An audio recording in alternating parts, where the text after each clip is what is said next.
Chapter Tea Chai.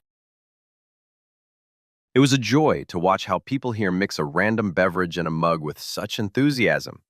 Stirring sugar into tea, however, is no simple task. It requires passion, energy, and absolute determination. Mixing sugar into tea is a high-energy task. You need to stir so vigorously that about a third of the tea inevitably escapes the confines of the cup. At that moment, a triumphant expression appears on your face, as if manna had fallen from the heavens. The North Pole had just been discovered. A time machine had popped up in your closet, and the table is now thoroughly soaked with the mug's contents. A victorious grin spreads across your face. As if the heavens opened, the North Pole surrendered its secrets. A time machine appeared in your wardrobe, and the table was baptized in tea. Making tea in local conditions wasn't exactly straightforward. First, you needed to light the jiko, a small iron stove powered by charcoal. It had one sneaky trait. It only worked with charcoal. And charcoal was never, ever where the jiko was. I invite you to join me on an adventure of tea making. It begins with Rencha cheerfully shouting that tea needs to be made, and ends with wiping spilled tea off the table. At the start of this theoretically well-thought-out but practically haphazard operation, Rencha discovers that we're out of tea. The discovery is simple. Open the 2-liter thermos, where tea is usually kept, turn it upside down, and if nothing comes out, it's clear. There's no tea. At this dramatic moment, Rencha decides that someone has to make tea.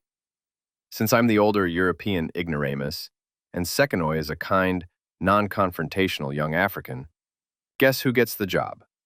And so, the mission begins. This moment might deserve a movie clapperboard, but we'll do without one. The second Sekinoy hears the assignment, he leaps out of his chair, and in 5 minutes, the tea is ready.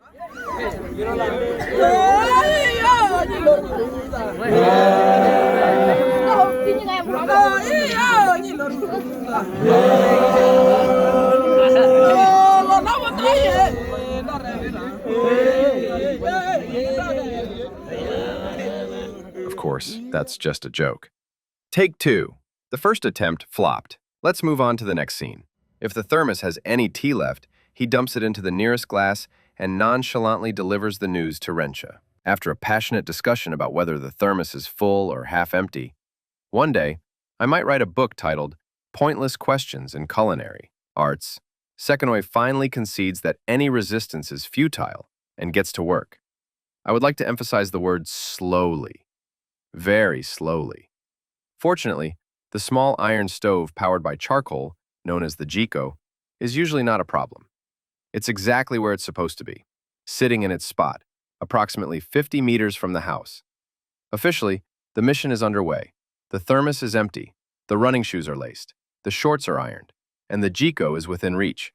Which brings us to the start of Chapter 2, charcoal. As I've mentioned before, charcoal is sneaky. It has a habit of hiding underground, where it's nearly impossible to find. Thankfully, ours is wooden, African, and most definitely not buried. Unfortunately, charcoal has other ways of being problematic. It's hard to use it when there's none to be found. There's no charcoal in the kitchen, none in the shop, and not even a trace of it anywhere in the house. Sekinoy hops onto the motorbike without hesitation. Once he's on it, it's immediately clear who's in charge. With confidence and style, he rides about 50 meters to the person selling charcoal. On his way, however, he bumps into a group of Maasai with breaking news, events from the past hour, during which they stood around discussing what had happened. Sekinoy would love to stay and chat about events that are yet to unfold in the next hour, but he'd have to wait for those. In the end, he realizes Rencha would yell at him, and since Maasai generally have sensitive ears, they might lose part of their hearing. Sekinoy returns home about an hour later, still without charcoal. He couldn't find the seller, but he met someone who knows a guy who sells it. That guy promised to let him know when he finds him. The timing is perfect. Sekanoi comes back about an hour after he left, just 5 minutes before the man on a motorbike arrives with a sack of charcoal. So now we have Sekanoi, charcoal, the Jiko, Rencha, and me, though I still have no idea what purpose I serve here. Pouring charcoal into the stove and crushing it slightly is no problem at all. It's a moment of tension. The Jiko is placed outside to avoid the smell indoors. But with no flat ground around, it has to be balanced just right to keep the teapot steady.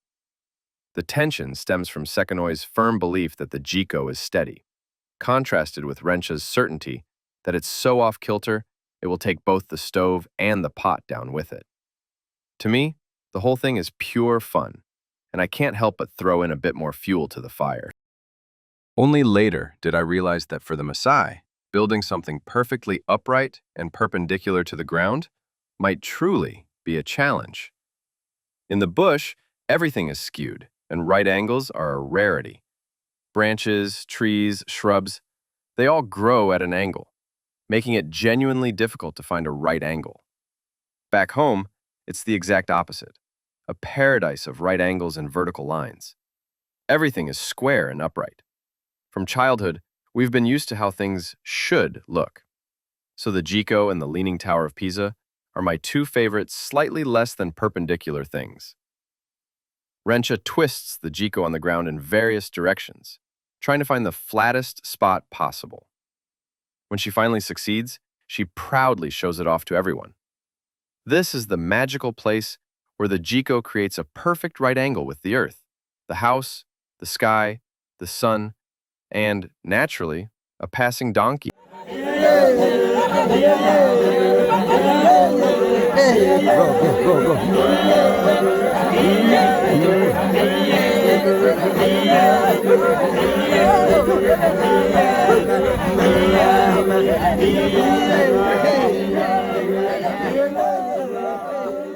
The Maasai look at this in confusion, unable to understand what difference the Jiko's position now makes in comparison with the one before.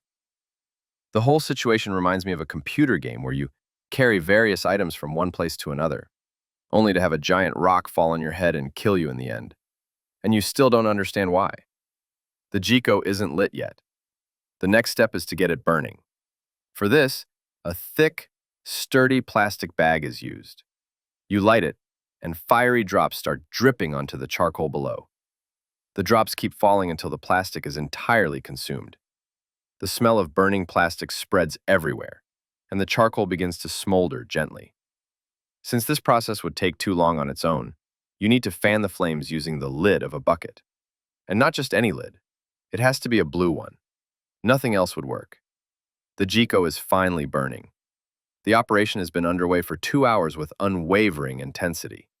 And so, the concluding step, both triumphant and near the finish, placing a 2.5-liter pot of water on the Jiko, then waiting with bated breath to see the result. Making tea at home in Europe after experiencing the Maasai algorithm feels like a task designed for people with dull minds and weak muscles. The European algorithm is far too simple. Turn on the electric kettle, a one-click operation. Place a tea bag in a cup, manageable for most without instructions. Wait 2 or 3 minutes for the water to boil. Time complexity, laughably low. Pour the tea, and you're done. Skill level, equivalent to a worm with 5 minutes of training. The Maasai algorithm is a world apart. Each step is an adventure. Tracking down the charcoal, bringing it over, crushing it, igniting it, balancing the Jiko, and eventually placing a pot of water on it. The whole operation has countless variables, and each one has the potential to cause complete disaster. I envy their ability to turn even the simplest of tasks, at least for us, into a grueling journey full of obstacles and adversities. In the end, though, despite great sacrifices in lives, morale, and fuel, they manage to overcome the journey. And it doesn't matter that at its conclusion, there isn't a holy grail, but just a simple cup of tea. But since misfortune doesn't only befall people, but also the Maasai, this story doesn't have a happy ending. Electricity, known as umeme, was introduced into our house. And of course, Rencha bought a classic 2-burner electric stove, though I was the one who wanted it, but don't tell anyone. At first, the locals eyed it with suspicion. After all, electricity had only been in the house for a short while. They touched the burners, which were indeed hot when switched on. Questions arose like why the burners didn't heat up when the cable wasn't plugged in, and other beginner inquiries about the electric world. In just a few hours, however, they got used to it, and the Jiko rested peacefully in the corner while the electric stove hummed away, often at full capacity. But don't worry, dear children. This story doesn't have such a bad ending. The electricity worked about as often as it didn't, which meant the stove wasn't in constant operation.